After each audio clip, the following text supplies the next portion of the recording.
ভূমিকম্প বা আর্থকোয়েক সম্পর্কে আমি বিস্তারিতভাবে আপনাদের সামনে আলোচনা করব। যেহেতু এখন এসএলএসটির জন্য বা আমাদের যে WBSSCর জন্য 2025-এ যে পরীক্ষা হবে সেটা খুবই গুরুত্বপূর্ণ। এছাড়া এই আর্থকোয়েক সম্পর্ক যেটা থাকছে সেটা আমাদের গ্র্যাজুয়েশনের সিলেবাসেও কিন্তু এটা আছে, তাই উভয় ক্ষেত্রেই এটা খুব গুরুত্বপূর্ণ। তাই আজকের এই টপিক নিয়ে আমি আলোচনা করতে চলেছি, আর্থকোয়েক বা ভূমিকম্প।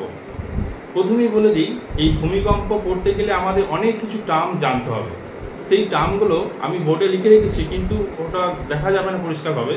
তা আমি প্রত্যেকটা টার্ম এখানে আলোচনা করব এবং তোমাদের প্রত্যেককে বলবো জিনিসটা মন দিয়ে শোনো, এবং কোনো জিনিস যদি বুঝতে অসুবিধা হয় তোমরা অবশ্যই কমেন্ট করে জানাবে, আমি যথাসময়ে সেটা উত্তর দিয়ে দেবো। তা ভূমিকম্প বা আর্থকোয়েক বলতে বোঝায় যে খুব অল্প সময়ের জন্য ভূ আলোড়নের বিভিন্ন কারণে সাময়িকভাবে ভূপৃষ্ঠের কোনো অংশ যখন আলোড়িত হয় বা আন্দোলিত হয় তখন তাকে আমরা কি বলবো না ভূমিকম্প। কি বললাম আমি না, অল্প সময়ের জন্য ভূ আলোড়নের বিভিন্ন কারণে বা মনুষ্যসৃষ্ট কারণে ভূত্বকের কিছু অংশ যখন সাময়িকভাবে কম্পিত হয় তখন তাকে আমরা বলবো ভূমিকম্প। দেখো, খুব ছোট্ট করে আমি সংজ্ঞাটা বললাম যে ভূমিকম্প বা আর্থকোয়েক বলতে কি বোঝায়। খুব অল্প সময়ের জন্য যে কথা আমি টার্মগুলো বলছি এটা কিন্তু একদম বৈশিষ্ট্য আকারে থেকে যাবে। খুব অল্প সময়ের জন্য বিভিন্ন ভূ আলোড়নের কারণে বা মনুষ্যসৃষ্ট কারণে ভূত্বকের কিছু অংশ যখন আন্দোলিত হয় বা কম্পিত হয় তখন তাকে আমরা বলবো ভূমিকম্প। এই ভূমিকম্পকে আবার একটা নতুন টার্ম ইউজ করা হয়, যেটার নাম হচ্ছে ইংলিশ টার্ম সিসমোলজি। এখানে আমি লিখে রেখেছি যে সিসমোলজি বা ভূকম্পন বিদ্যা। তাহলে ভূমিকম্প সম্পর্কে আমরা আর্থকোয়েক একটা টার্ম জানতে পারলাম। সেকেন্ড টার্মটা কি না সিসমোলজি। নেক্সট দেখো, এখানে আমি অনেকগুলো টার্ম লিখে রেখেছি যে সেন্টার অর ফোকাস, মানে ভূমিকম্পের কেন্দ্র। মানে আমি যে বিষয়টি নিয়ে আলোচনা করছি একদম ভূমিকম্প সম্পর্কে টোটাল সবিস্তারিতভাবে এখানে আলোচনা থাকবে। এখান থেকে আর কোনো জিনিস তোমাদের বাদ থাকবে না। যদি আমার ক্লাসটা প্রথম থেকে লাস্ট অবধি দেখো, অতি অবশ্যই এখান থেকে সমস্ত প্রশ্ন তোমরা কমন পাবে, এটা আমি আশা করছি। প্রথম যেটা আমি বলবো যে ভূমিকম্পের কেন্দ্র কাকে বলে। ভূমিকম্প যেখানে উৎপত্তি হয় সেই স্থানটিকে আমরা কি বলি না ভূমিকম্পের কেন্দ্র। সেটা ভূ অভ্যন্তর থাকে। তাহলে ভূমিকম্প যেখানে উৎপত্তি হয় তাকে আমরা বলবো ভূমিকম্পের কেন্দ্র বা সেন্টার অর ফোকাস।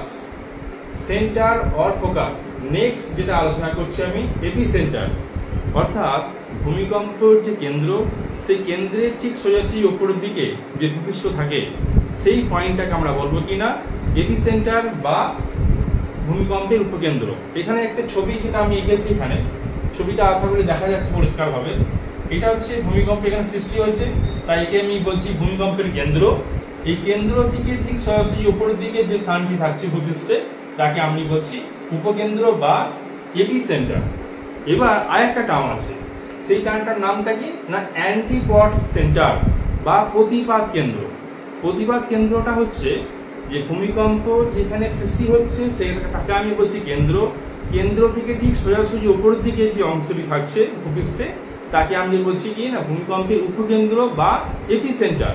ঠিক এই ভূমিকম্প কেন্দ্রের উল্টো দিকে, অর্থাৎ পৃথিবীর ব্যাস বরাবর ঠিক উল্টো দিকে যে স্থানটি থাকছে তাকে আমরা বলছি কিনা প্রতিপাদ কেন্দ্র। এখানে আমি একটা ছবি এঁকেছি, যদি এটা পৃথিবী হয় এই সেন্টার হচ্ছে কেন্দ্র, কেন্দ্র ঠিক উপরের দিকে যেটা দেখা যাচ্ছে সেটা হচ্ছে উপকেন্দ্র, এবং পৃথিবীর ব্যাস বরাবর বিপরীত দিকে যে অংশটি আছে তাকে আমরা বলছি কিনা প্রতিপাদ কেন্দ্র বা অ্যান্টিপড সেন্টার। বোঝা গেছে? আমি চারটে টার্ম বলেছি যে centre or focus, epicentre, antipode centre এবং আরো আলোচনা করেছি সিসমোলজি। এই চারটে টার্ম যেটা আমি বললাম, যদি কারো অসুবিধা থেকে থাকে তাহলে অতি অবশ্যই কমেন্ট বক্সে কমেন্ট করে জানাবে যে কোন জিনিসটা তোমাদের বুঝতে অসুবিধা হয়েছে। আমি প্রথমেই বলে নেবো তোমাদের প্রত্যেককে জিনিসটা পরিষ্কার করে শোনো এবং মুখস্থ না করে জিনিসগুলো ক্লিয়ার করে নাও। ভূগোলের অসংখ্য বিষয় আছে, যে বিষয়গুলো যদি তোমরা প্রত্যেকটা কনসেপ্ট ক্লিয়ার করে নাও তাহলে অতি অবশ্যই তোমাদের সেখান থেকে পরবর্তীকালে বুঝতেও কোনো অসুবিধা হবে না এবং যে কোনো প্রশ্নের উত্তর তোমরা দিতে পারবে। এবং 2 নম্বর, 4 নম্বর, 10 নম্বর বড় প্রশ্ন যতই হোক না কেন সেখানে তোমরা উত্তর অতি অবশ্যই সহজেই লিখতে পারবে, কোনো মুখস্থ করতে হবে না। এবার আমি বলবো হোমোসিসমাল লাইন অর্থাৎ সম ভূকম্পন কাল রেখা কাকে বলে? হোমোসিসমাল লাইন। দেখো এই টার্মটার মধ্যে কিন্তু উত্তরটা লুকিয়ে আছে। হোমোসিসমাল লাইন মানে সমকম্পন কাল রেখা, অর্থাৎ যখন ভূমিকম্প হয় সেই ভূমিকম্প হওয়ার সময় ভূপৃষ্ঠে যে আমরা চারিদিকে লক্ষ্য করি যে সমকম্পন যেখানে দেখা যায়, সমকম্পন একই সময়ে কম্পন হচ্ছে, সেই একই সময়ে যে এই কম্পনটা হচ্ছে তাকে যদি আমরা পয়েন্ট পয়েন্টে যোগ করি তারপর যে আমরা কাল্পনিক রেখাটা পাবো তাকে আমরা কি বলবো? হোমোসিসমাল লাইন। এখানে আমি একটা গোল আকারে দেখিয়েছি যে হোমোসিসমাল লাইন যে যে স্থানে বা যে যে পয়েন্টে একই সময়ে কম্পন লক্ষ্য করা গেছে তাকে আমরা বলবো কিনা হোমোসিসমাল লাইন। এরপর আছি আমরা আইসোসিসমাল লাইন অর্থাৎ সমান তীব্রতা বিশিষ্ট রেখা। এটা একই রকম, সমান তীব্রতা যেখানে থাকবে তাকে আমরা বলবো কিনা আইসোসিসমাল লাইন। তাহলে আমরা অনেকগুলো টার্ম কিন্তু আস্তে আস্তে পার করে আসছি। হোমোসিসমাল লাইন, নেক্সট হলো আইসোসিসমাল লাইন। এরপর যেটা আমি আলোচনা করব সেটা হচ্ছে সিসমোগ্রাফ। এটা খুব ইম্পর্টেন্ট, প্রত্যেকটা জায়গাতে প্রশ্ন থাকে সিসমোগ্রাফ কথাটি কোন শব্দ বা সিসমোগ্রাফটা কি, এবং সিসমোগ্রাফের সঙ্গে সিসমোগ্রাম কথাটি অনেক সময় অনেকেই গুলিয়ে ফেলে। তাই আমি প্রত্যেককে বলবো জিনিসটা ভালো করে বুঝে নাও। সিসমোগ্রাফ হচ্ছে যে যে যন্ত্রের সাহায্যে এই ভূমিকম্পের যে কম্পনের যে গতিবিধি, সেই গতিবিধি যে রেখাচিত্র লক্ষ্য করা যায় বা আমরা দেখতে পাই সেটাকে হচ্ছে কিনা সিসমোগ্রাফ। কি বললাম না, যে যন্ত্রের সাহায্যে ভূমিকম্পের গতিবিধির যে রেখাচিত্র দেখা যায় বা রেখাচিত্র অঙ্কন করা যায় তাকে আমরা কি বলবো না সিসমোগ্রাফ। যে যন্ত্রের সাহায্যে ভূমিকম্পের গতিবিধির যে রেখাচিত্র অঙ্কন করা যায় তাকে আমরা বলবো কিনা সিসমোগ্রাফ। তাহলে সিসমোগ্রামটা কি না, সিসমোগ্রাম হচ্ছে সিসমোগ্রাফের যে গ্রাফ পেপারে, সিসমোগ্রাফের যে গ্রাফিক পেপারে যখন আমরা এই গতিবিধির যে আঁকাবাঁকা রেখাচিত্রটা আমরা পাবো, এই আঁকাবাঁকা যে রেখাচিত্র যেটা PSL, এই আঁকাবাঁকা যে রেখাচিত্রটা আমরা পাবো তখন তাকে আমরা বলবো কিনা সিসমোগ্রাম। জিনিসটা ক্লিয়ার হলো? আমি কি বললাম না, সিসমোগ্রাফের যে টেলিগ্রাফের যে কাগজ বা টেলিগ্রাফের যে বক্স যেখানে আমরা কি দেখতে পাচ্ছি না আঁকাবাঁকা এই ভূমিকম্প কম্পনের যে আঁকাবাঁকা যে রেখাচিত্র বা লেখচিত্র আমরা পাই, যেটা আমরা PSL বলে নামকরণ করে থাকি, সেইটা যখন আমরা লক্ষ্য করব বা অঙ্কন করতে পারবো তখন তাকে আমরা কি বলবো না সিসমোগ্রাম। এরপর এখনো অঞ্চনা, এখানে কিন্তু অসংখ্য টার্ম আছে যেটা আমি লিখে রেখেছি যদি কোনো টার্ম মিস আউট না হয়ে থাকে। এরপর আসছি কিনা রিক্টার স্কেল। এটা কিন্তু অনেক সময় কিন্তু তোমাদের প্রশ্নে থেকে থাকে MCQ প্রশ্নে যে রিক্টার স্কেল কি না, রিক্টার স্কেল হচ্ছে ভূমিকম্পের মাত্রা মাপা যায় যে যন্ত্রের সাহায্যে, সেই যন্ত্রকে বলা হয় রিক্টার স্কেল, যার মাত্রা থাকে 0 থেকে 10। 0 থেকে 10 ভালো করে মনে রাখবে, রিক্টার স্কেল কিন্তু 0 থেকে 10। বিজ্ঞানী রিক্টার 1935 সালে এই স্কেলটি আবিষ্কার করেছিল, যেটা ভূমিকম্পের মাত্রা মাপা যায় বা ইন্টেন্সিটি মাপা যায়। সেই স্কেলটার নাম কি না রিক্টার স্কেল। ক্লিয়ার? নেক্সট আমি যেটা বলছি যে মার্কালি স্কেল। এই মার্কালি স্কেলটা বিজ্ঞানী মার্কালির নামকরণ অনুসারে 1902 সালে, অর্থাৎ ভূমিকম্পের যে তীব্রতা ম্যাগনিটিউড, ভূমিকম্পের তীব্রতা মাপা যায় যে যন্ত্রের সাহায্যে তাকে আমরা বলবো মার্কালি স্কেল। বিজ্ঞানী 1902 সালে মার্কালি এই স্কেলটি আবিষ্কার করেছিল। এই স্কেলের যে সংখ্যাটা 1 থেকে 12। মনে রাখবে রিক্টার স্কেলে কিন্তু 0 থেকে 10 আর মার্কালি স্কেলে 1 থেকে 12, প্রমাণ হবে 1 থেকে 12। এখানে কিন্তু অনেক সময় প্রশ্ন এসে থাকে রিক্টার স্কেলের যে স্কেল সেটা কত থেকে কত অবধি থাকে এবং মার্কার স্কেলের যে স্কেল সেটা কত থেকে কত অবধি থেকে থাকে। তোমরা অতি অবশ্যই মনে রাখবে এই সংখ্যাটি, তাহলে তোমাদের উত্তর তোমরা দিতে পারবে। নেক্সট দেখো আছে ইগেন স্কেল। বিজ্ঞানী 1828 সালে বিজ্ঞানী ইগেন, প্রত্যেকটা স্কেল কিন্তু তার বিজ্ঞানী নামকরণ অনুসারে সেই নামটা হয়েছে। তাই বিজ্ঞানী ইগেন 1828 সালে এই স্কেলটি আবিষ্কার করেছিল, যেটা ভূমিকম্পের তীব্রতা মাপা যায়। এই স্কেলে 1 থেকে 6, এই স্কেলটা কত না 1 থেকে 6। এর আগে আমি বললাম রিক্টার স্কেল, নেক্সট বললাম মার্কালি স্কেল এবং নেক্সট সেটা বললাম ইগেন স্কেল। যেটা 1 থেকে 6, অনেক সময় এর সালটা পড়ে থাকে, অনেক সময় কি এর সংখ্যাগুলো, অর্থাৎ এই স্কেলের যে বিস্তার, সেই বিস্তারের যে কত থেকে কত অবধি আছে সেই নিউমেরিক ভ্যালুটা কিন্তু অনেক সময় কোশ্চেনের মধ্যে থেকে থাকে। এরপর যেটা আমি বলবো রোসি ফোরেল স্কেল। বিজ্ঞানী 1883 সালে দুই বিজ্ঞানী হচ্ছে রোসি আর একজন বিজ্ঞানী ফোরেল, এই দুজন বিজ্ঞানী মিলিয়ে এই রোসি ফোরেল স্কেলটা আবিষ্কার করেছিল ভূমিকম্পের তীব্রতা মাপার জন্য। এই স্কেলটা কিন্তু 1 থেকে 10 অবধি থাকে, অর্থাৎ রিক্টার স্কেলের মধ্যে কিন্তু 1 থেকে রিক্টার স্কেলে 0 থেকে 10, রোসি ফোরেল স্কেল কিন্তু 1 থেকে 10। এই যে ডিজিটগুলো এটা কিন্তু খুব একটা গুলিয়ে ফেলার ব্যাপার থাকে, তাই প্রত্যেকটা বিষয় কিন্তু এখানে ভালো করে নজর দিয়ে পড়বে, তাহলে কিন্তু তোমাদের এখান থেকে অতি অল্প সময়ের মধ্যেই কোশ্চেনের অ্যান্সার তোমরা দিতে পারবে, কারেক্ট অ্যান্সার। কি কি বললাম? 1 থেকে 10 বিজ্ঞানী রোসি ফোরেল স্কেল। নেক্সট দেখো আছে প্লাইওসিসমিক রিজিয়ন। প্লাইওসিসমিক রিজিয়ন হচ্ছে, তাহলে আমি কিন্তু পরপর কিন্তু ধীরে ধীরে অনেকগুলো টার্মের মধ্যে ঢুকে যাচ্ছি, তোমরা কিন্তু প্রত্যেকটা বিষয় কিন্তু ভালো করে খাতায় নোট করে নাও। যে যে টার্মগুলো বুঝতে পারবে না অতি অবশ্যই কমেন্ট বক্সে কমেন্ট করে জানাবে, আমি যথাসময়ে সেগুলো উত্তর দিয়ে দেবো। নেক্সট হচ্ছে কি প্লাইওসিসমিক রিজিয়ন, অর্থাৎ প্লাইওসিসমিক রিজিয়ন হচ্ছে যে ভূমিকম্প প্রবণ যে অঞ্চল, অর্থাৎ ভূমিকম্প যখন হয় সেই ভূমিকম্প হওয়ার ফলে যে কম্পন, সেই কম্পনে কি হয় অনেক সময় তার ক্ষতি বা সর্বাধিক ক্ষতি ভূপৃষ্ঠে বিভিন্ন জায়গায় ছড়িয়ে পড়ে, এবং সেই যে এলাকাগুলো থাকে যেটা ভূমিকম্পের সর্বাধিক বা সর্বাপেক্ষা ক্ষয়ক্ষতি সাধন হয়ে থাকে, সেই যে অঞ্চল বা সেই যে এলাকা, সেই অঞ্চল বা এলাকাকে আমরা বলবো কিনা প্লাইওসিসমিক রিজিয়ন। যে সমস্ত অঞ্চল ভূপৃষ্ঠের উপরিভাগে থাকে এবং যেখানে ভূমিকম্প প্রবণের সর্বাপেক্ষা বেশি ক্ষয়ক্ষতি হয়ে থাকে, সেই সমস্ত এলাকাগুলোকে বা রিজিয়নকে আমরা বলবো না প্লাইওসিসমিক রিজিয়ন। নেক্সট দেখো আছে মোমেন্ট ম্যাগনিটিউড স্কেল। এই মোমেন্ট ম্যাগনিটিউড স্কেলটাও কিন্তু একটা ধরনের স্কেল, যে ভূমিকম্পের ফলে যে বিশাল পরিমাণ শক্তি উৎপন্ন হয় বা শক্তি বের হয় বা শক্তি নির্ণয়কারী যে স্কেল, সেই স্কেলটার নাম হচ্ছে মোমেন্ট ম্যাগনিটিউড স্কেল, যেটা বিজ্ঞানী টম হ্যাঙ্কাস এবং হিরু কানসারি 1979 সালে বিজ্ঞানী টম হ্যাঙ্কাস এবং হিরু কানসারি এই দুজন বিজ্ঞানী মিলিয়ে 1979 সালে এই স্কেলটি আবিষ্কার করেছিল, যে ভূমিকম্পের যে শক্তি তার যে নির্ণয় করার যে স্কেল, সেই স্কেলটির নাম হচ্ছে কিনা মোমেন্ট ম্যাগনিটিউড স্কেল, যেটা 0 থেকে 10 পর্যন্ত থাকে। তাহলে আমি কিন্তু অনেকগুলো ভূমিকম্পের মাত্রা, ভূমিকম্পের তীব্রতা মাপার জন্য বিভিন্ন ধরনের স্কেল বললাম, সেই স্কেল কিন্তু তোমরা খাতায় পয়েন্ট আউট করে নাও, যেগুলো কিন্তু পরীক্ষায় অতি অবশ্যই আসে, এবং এলে তোমরা সঠিক অ্যান্সার উত্তর দিতে দিলেই পেয়ে যাবে নাম্বার। কেমন? এরপর দেখো যেটা আমি আলোচনা করব সেটা হচ্ছে কিনা ফোর্স অফ কি না, অর্থাৎ ভূমিকম্প হওয়ার ঠিক আগে কয়েক মিনিট বা কয়েক সেকেন্ড কিছুক্ষণ একটা কম্পিত ভাব লক্ষ্য করা যায়।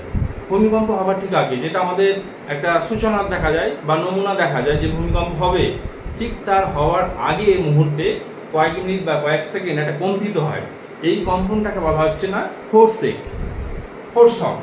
এরপর যেটা আছে আফটার শকটা কি না, ভূমিকম্প হওয়ার পরবর্তীকালে কয়েকদিন বা কয়েকক্ষণ বা কয়েকবার ভূমিকম্প হয়ে গেছে, কিন্তু হয়ে যাওয়ার পরেও কয়েকদিন সেখানে হালকা হালকা কম্পিত হয়, সেইটাকে বলা হচ্ছে কিনা আফটার শক।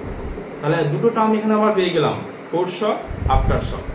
কেমন? প্রত্যেকটা বিষয় কিন্তু তোমরা মনে রাখবে, এবং এখান থেকে কিন্তু আমি গল্পের ছলে বলছি, জিনিসটা বুঝে নাও, জাস্ট কনসেপ্টটা ক্লিয়ার করে নাও, তাহলে কিন্তু তোমরা যে কোনো সময়ে উত্তর তোমরা দিতে পারবে।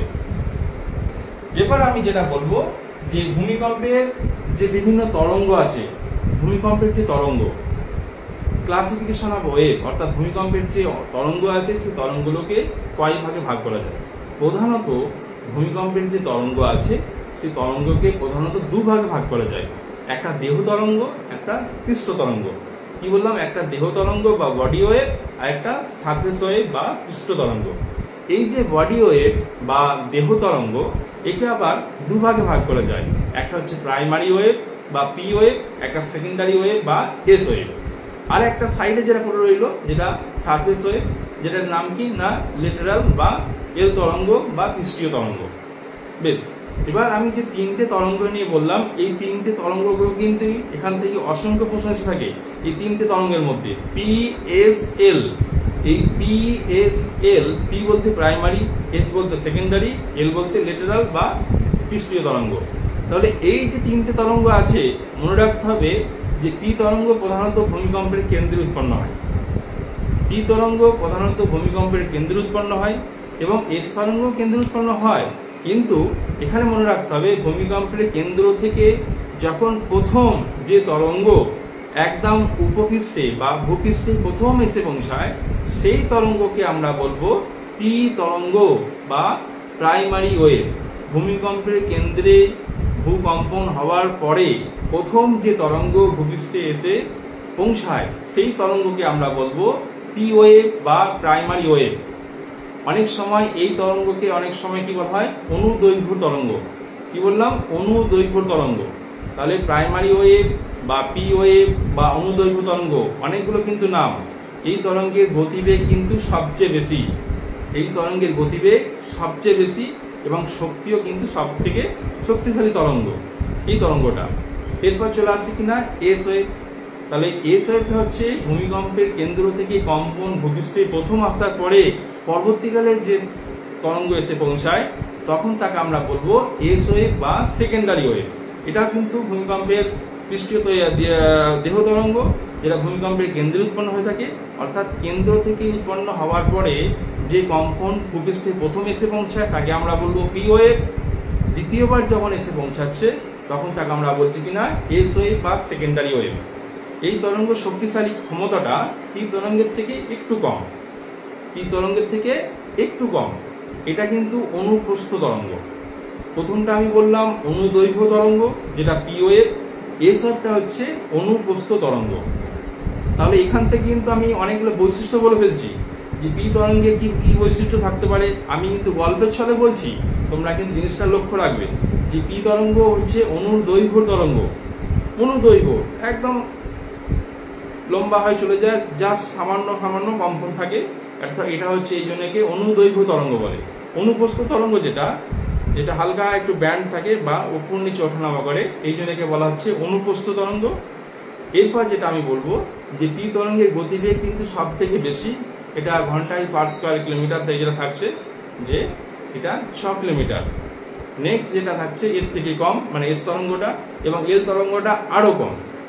এরপরে বলি যেটা সব থেকে যেটা গুরুত্বপূর্ণ, পি তরঙ্গের যে ক্ষয়ক্ষতির যে সর্বাপেক্ষা যে ক্ষয়ক্ষতির মাত্রা, এটা কিন্তু সব থেকে কম থাকে, এস তরঙ্গের পি তরঙ্গের থেকে বেশি থাকে। এবং এল তরঙ্গ যেটা সর্বাপেক্ষা ক্ষয়ক্ষতির সম্ভাবনা সব থেকে বেশি, এবং এই তরঙ্গটাই প্রধানত ভূপৃষ্ঠে ভয়াবহ একটা রূপ ধারণ করে থাকে। তাহলে আমি কি বললাম যে পি তরঙ্গ, এস তরঙ্গ এবং এল তরঙ্গ, এই তিনটে যে তরঙ্গ আছে, এই তিনটে তরঙ্গ কিন্তু খুব ইম্পর্টেন্ট। এখান থেকে তোমাদের প্রশ্ন আসতে পারে যে অনুদৈর্ঘ্য তরঙ্গ কোনটা বা অনুপ্রস্থ তরঙ্গ কোনটা। পি তরঙ্গ এটা কিন্তু কঠিন, তরল, গ্যাসীয় তিনটে মাধ্যমের মধ্যেও কিন্তু এই তরঙ্গ প্রবেশ করতে পারে। কিন্তু এস তরঙ্গ বা এল তরঙ্গ শুধুমাত্র কঠিনের মধ্য দিয়ে যেতে পারে।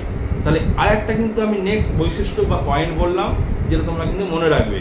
এই যে পি তরঙ্গ কঠিন, তরল, গ্যাসীয় মধ্যে মাধ্যমে যেতে পারে বা প্রবেশ করতে পারে, তার জন্য আমাদের যে কেন্দ্রমণ্ডল আছে, কেন্দ্রমণ্ডল তো যখন আমরা প্রতিসরণ করে সেখানে 104 থেকে 140 বা 144 এই জায়গাটা কিন্তু পি তরঙ্গ দেখা যায় না। এই যে দেখা যায় না 104 থেকে 140 বা 44, এই যে জায়গাটা, এই যে কৌণিক যে ভ্যালুটা, এখানে বলা হচ্ছে পি তরঙ্গের শ্যাডো জোন। তাহলে এস তরঙ্গ শ্যাডো জোনটা কি না, এস তরঙ্গ শুধুমাত্র কঠিনের মধ্যে যেতে পারে, গুরুমণ্ডলের মধ্যে যেতে পারে না।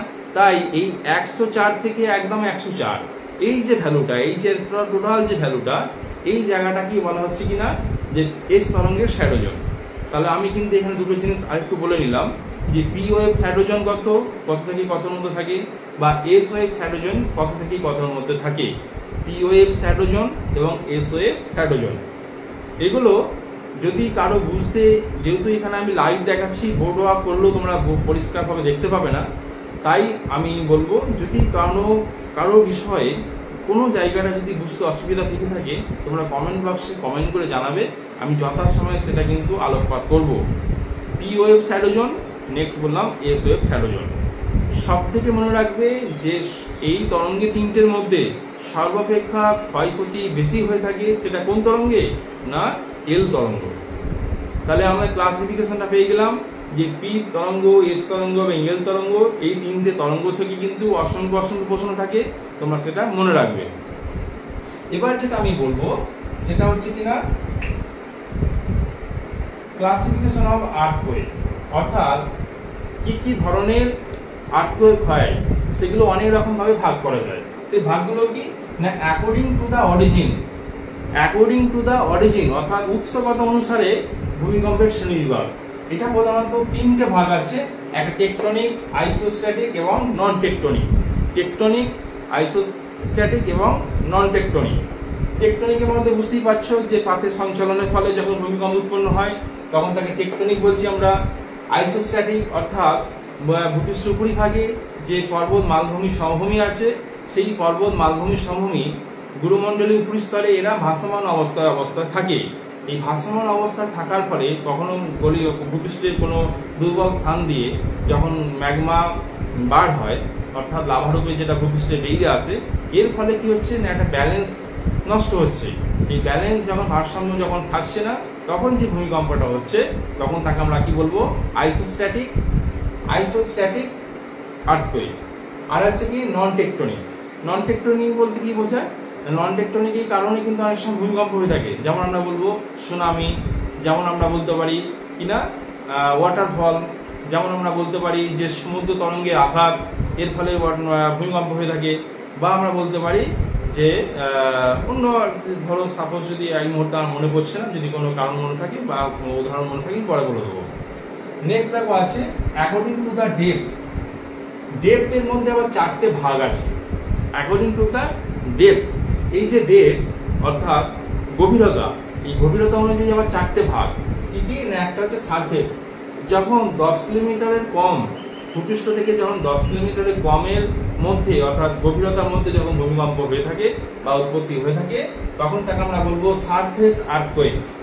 নেক্সট হচ্ছে শ্যালো, যেটা 10 থেকে 50 কিলোমিটার গভীরতার মধ্যে যখন ভূমিকম্পটা হয়ে থাকে তখন সেই ভূমিকম্পকে আমরা কি বলবো না শ্যালো। নেক্সট হচ্ছে মিডিয়াম, যেটা 50 থেকে 300 কিলোমিটার গভীরতার মধ্যে যখন ভূমিকম্প হবে তখন তাকে আমরা কি বলবো না মিডিয়াম আর্থকোয়েক।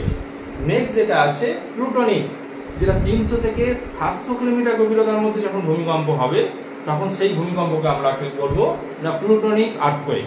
তাহলে আমি কিন্তু দুটো ক্লাসিফিকেশন বললাম, একটা অরিজিন আর একটা হচ্ছে ডেপথ। নেক্সট যেটা আমি বলবো সেটা হচ্ছে অ্যাকর্ডিং টু দ্য ডিস্ট্রাকশন, মানে ক্ষয়ক্ষতির সম্ভাবনা অনুযায়ী ভূমিকম্পকে কিন্তু অনেক রকম ভাবে ভাগ করা যায়। সেগুলো কি কি দেখো জেনে নিই। প্রথম হচ্ছে না light, no loss of light, অর্থাৎ এই ভূমিকম্পের ফলে কোনো রকম প্রাণহানি হয় না, তাহলে এটা একটা ভাগ। নেক্সট কি আছে না মিডিয়াম, যেটা 50,000 থেকে বা 50,000-এর কম মানুষ যখন এখানে প্রাণঘাতী হয় বা মানুষ মারা যায় 50,000-এর কম তখন তাকে আমরা কি বলবো না মিডিয়াম আর্থকোয়েক। নেক্সট যেটা হচ্ছে হাই, অর্থাৎ 50 থেকে 1 লক্ষর বেশি বা 50 থেকে 1 লক্ষের মধ্যে যখন মানুষ মারা যাবে ভূমিকম্পের ফলে তখন তাকে আমরা কি বলবো না হাই আর্থকোয়েক। নেক্সট হচ্ছে ভেরি হাই আর্থকোয়েক, যেটা 1 লক্ষের বেশি যখন মানুষ মারা যাবে তখন সেই ভূমিকম্পকে আমি বলবো ভেরি হাই আর্থকোয়েক। তাহলে আমি কিন্তু তিনটে জিনিস এখানে আলোচনা করলাম ভূমিকম্পের যে ক্লাসিফিকেশন অনুযায়ী। একটা হচ্ছে অরিজিন অনুসারে according to the origin, next বললাম according to the depth, next যেটা আমি বললাম অ্যাকর্ডিং টু দ্য ডিস্ট্রাকশন বা ক্ষয়ক্ষতির সম্ভাবনা অনুযায়ী ভূমিকম্পের শ্রেণীবিভাগ। এবার যেটা আমি আলোচনা করব সেটা কি না সেটা হচ্ছে যে কজেস অফ আর্থকোয়েক, ভূমিকম্প কি কি কারণে হয়ে থাকে। কজেস এটা কিন্তু খুব ইম্পর্টেন্ট, যে ভূমিকম্প কি কি কারণ হতে পারে। দেখো বিভিন্ন বইতে বা আমি যেটা পড়েছি বিভিন্ন বই থেকে সেটাই তোমাদের আমি বলছি যে ভূমিকম্পের কি কি কারণ। ভূমিকম্পকে প্রধানত দুটি কারণে ভাগ করা যায়। কি কি না একটা হচ্ছে ফিজিক্যাল আর একটা না টেরেস্ট্রিয়াল, বা ফিজিক্যাল বা আর্টিফিশিয়াল বলতে পারি, একটা ফিজিক্যাল একটা আর্টিফিশিয়াল। এবার এই ফিজিক্যালের মধ্যে আবার দুটি ভাগ, একটা টেরেস্ট্রিয়াল একটা নন টেরেস্ট্রিয়াল। আর এখানে যেটা আমি বললাম যে একটা আর্টিফিশিয়াল। আর্টিফিশিয়ালটা কিন্তু আলাদা। তাহলে ভূমিকম্পের যে কারণ, সেই কারণকে দুটি ভাগে ভাগ করা যায়, একটা ফিজিক্যাল আর একটা হচ্ছে আর্টিফিশিয়াল। এই যে ফিজিক্যাল যেটা আছে, এই ফিজিক্যালের মধ্যে হচ্ছে আবার টেরেস্ট্রিয়াল, একটা নন টেরেস্ট্রিয়াল, একটা পার্থিব একটা অপার্থিব। এবার এই টেরেস্ট্রিয়াল মধ্যে কিন্তু আবার দুটো ভাগ, একটা টেকটনিক একটা নন টেকটনিক, একটা ভূগাঠনিক একটা ভূগাঠনিক নয়। কি বললাম না, ফিজিক্যালের মধ্যে দুটি ভাগ আছে, একটা হচ্ছে টেরেস্ট্রিয়াল একটা নন টেরেস্ট্রিয়াল। টেরেস্ট্রিয়াল মধ্যে আবার একটা টেকটনিক একটা নন টেকটনিক। তাহলে আমি এবার আলোচনা করবো কি টেকটনিক।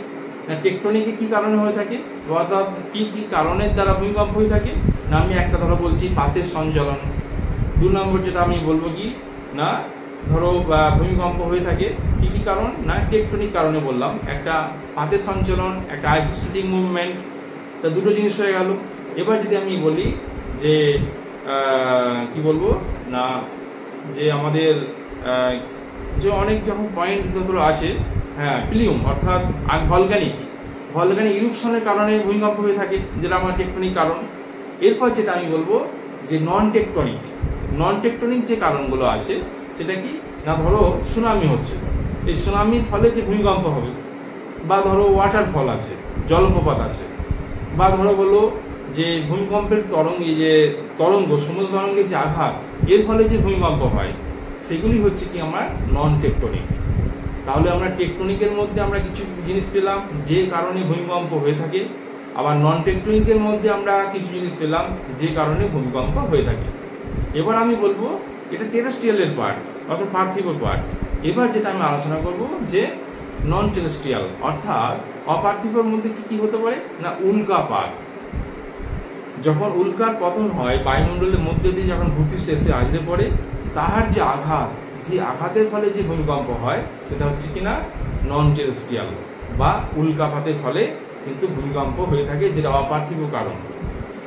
নিচের দিকে যে ভাগটা আমি বললাম অর্থাৎ একটা ফিজিক্যাল এবং একটা আর্টিফিশিয়াল।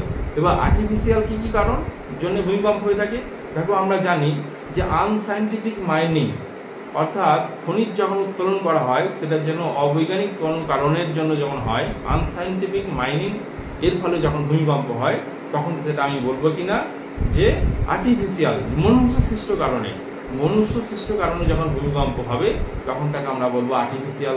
নেক্সট একটা উদাহরণ দিতে পারি আমরা যে ডিনামাইট বিস্ফোরণ।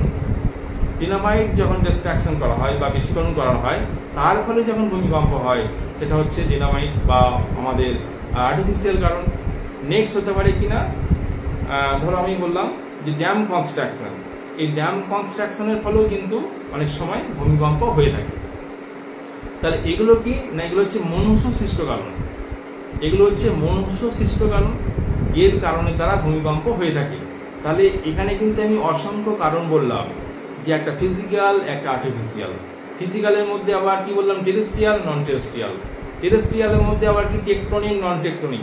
এই যে ভাগ, এই ভাগের মধ্যে দিয়ে যদি তুমি আলোচনা করে পড়ো তাহলে কিন্তু ভূমিকম্পের কারণ একদম সহজে তোমার মনে থাকবে, এবং আমি বলছি তোমাদের সারা জীবন মনে থাকবে যদি তোমরা বুঝে পড়ো। ভূগোলের প্রত্যেকটা বিষয় প্রথম থেকে লাস্ট অবধি তোমরা যদি বুঝে নাও, জিনিসটা ক্লিয়ার করে নাও, তাহলে কিন্তু তোমাদের মাথার উপর চাপ খুব কম পড়বে এবং অতি অল্প সময়ের মধ্যে যখনই খুশি তুমি উত্তর দিতে পারবে। জিনিসটা যদি তোমার কনসেপ্টটা ক্লিয়ার থাকে তাহলে তুমি সমস্ত প্রশ্নের উত্তর দিতে পারছো। এবার আমি বলবো যে এফেক্ট অফ আর্থকোয়েক অর্থাৎ ভূমিকম্পের কি কি ফলাফল হতে পারে।